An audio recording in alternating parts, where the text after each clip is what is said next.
Amado irmão, amada irmã, saúde e paz. Conceda-nos, Deus, a graça de abrir os corações para escutar a palavra santa de Deus, fecundando-nos neste caminho e de modo muito especial nos preparando para concluir a contagem deste ano de 2019 com novos propósitos, num novo horizonte, começar o caminho do ano de 2020. Conscientes da nossa responsabilidade cidadã e do quanto a nossa fé no discipulado e seguimento de Cristo deve contribuir para mudar o mundo. Este tempo especial fecunda nosso entendimento e move nossos corações, como nos aponta o comentário feito por Santo Ambrósio quando tratava o Evangelho de São Lucas. Não só os anjos, os profetas, os pastores e os pais, mas também os anciãos e os justos dão testemunho do nascimento do Senhor.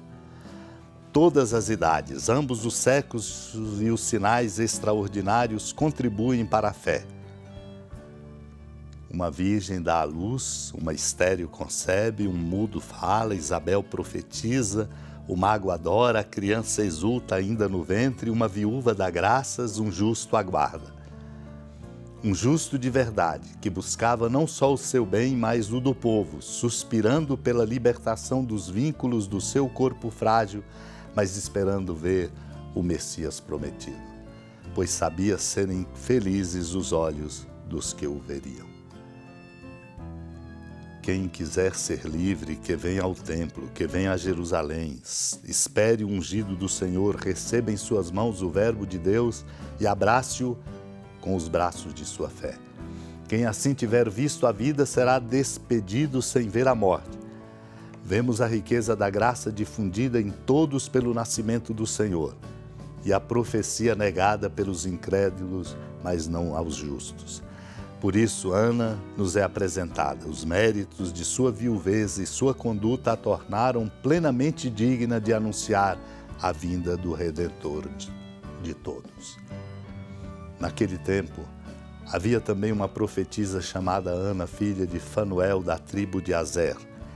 Era de idade muito avançada, quando jovem tinha sido casada e vivera 7 anos com o marido.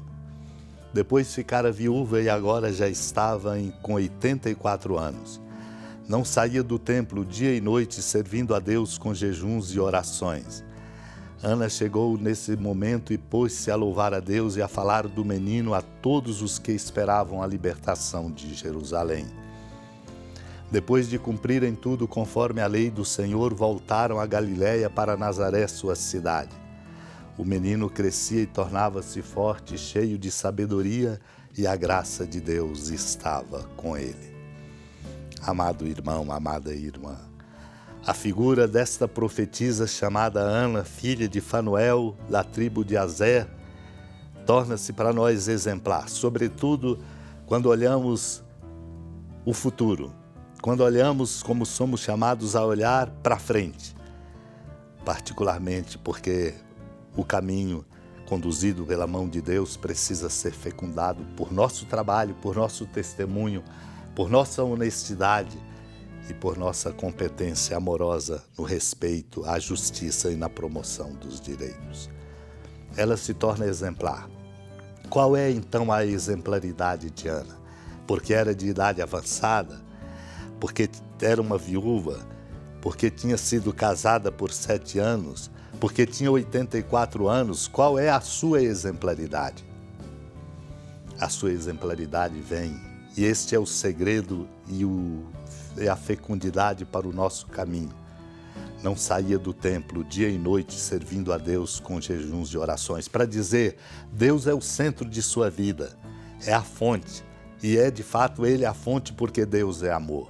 Esta é a sua exemplaridade, e é daí, meu irmão, minha irmã, que nasce a esperança, que nasce a sabedoria, que temos a explicação para aquilo que a razão não nos dá condições de entender muitas vezes, de nos colocar firmes e perseverantes na direção certa.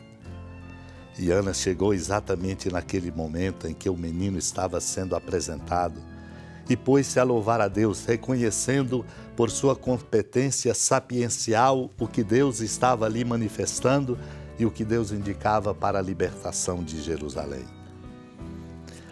Os pais ali estavam apresentando o filho, conforme a lei do Senhor. Depois voltaram para a Galiléia, para Nazaré, sua cidade. A exemplaridade de Ana mostra na inspiração modelar de Cristo o que é que nós temos que procurar. O menino crescia, tornava-se forte, cheio de sabedoria, a graça de Deus estava com ele. A nossa fortaleza vem exatamente deste amor. Por isso, tomo aqui das alocuções de São Paulo VI, falando de Nazaré, ele nos diz: Nazaré é a escola onde se começa a compreender a vida de Jesus, a escola do Evangelho. Para compreendermos que precisamos, para darmos conta da nossa cidadania qualificada, estarmos na escola do Evangelho. Em Nazaré, ele aprende a olhar, a escutar, a meditar e penetrar o significado profundo do mistério do amor de Deus, revelado na humildade, mas na beleza deste amado Filho de Deus. São Paulo VI diz: talvez se aprenda até insensivelmente a imitá-lo. Aqui se aprende o método que nos permitirá compreender quem é o Cristo. Aqui se descobre a necessidade de observar o quadro de sua permanência entre nós. Os lugares, os tempos, costumes, a linguagem, as práticas, tudo que Jesus se serviu para revelar-se ao mundo. Este é o segredo, se quisermos ser abençoados no ano novo que vai começar. Este é o caminho, não há outro. Esta é a dinâmica. Unidos, amada Mãe Maria, na escola do Evangelho, conceda-nos, Deus, supliquemos a graça de sermos abertos para compreendermos o caminho novo que Deus nos chama a viver, para que vale a pena viver na força do amor. Supliquemos. Senhora da piedade, Mãe Virgem do Cristo Deus. Lembrai-vos, ó piedosíssima Virgem Maria, que nunca se ouviu dizer que alguém daqueles que, tendo recorrido à vossa proteção, implorado a vossa assistência e reclamado o vosso socorro, tenha sido por vós desamparado. Animado com igual confiança, a vós recorro, ó Virgem das Virgens, e gemendo sob o peso dos meus pecados, me prostro a vossos pés.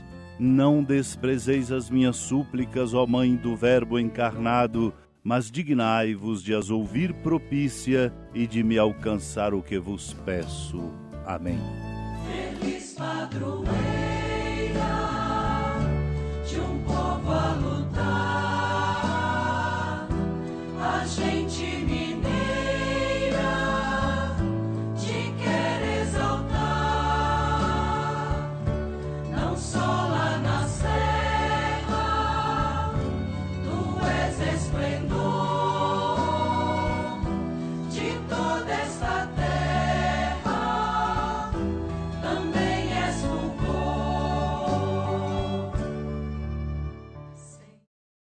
Amado irmão, amada irmã, com alegria do Santuário Basílica da Padroeira do Estado de Minas Gerais, a Senhora da Piedade, que da sua casa de clemência e bondade nos acompanhe e nos abençoa do alto da serra, magnífica arquitetura divina, a bênção de Deus, amor misericordioso.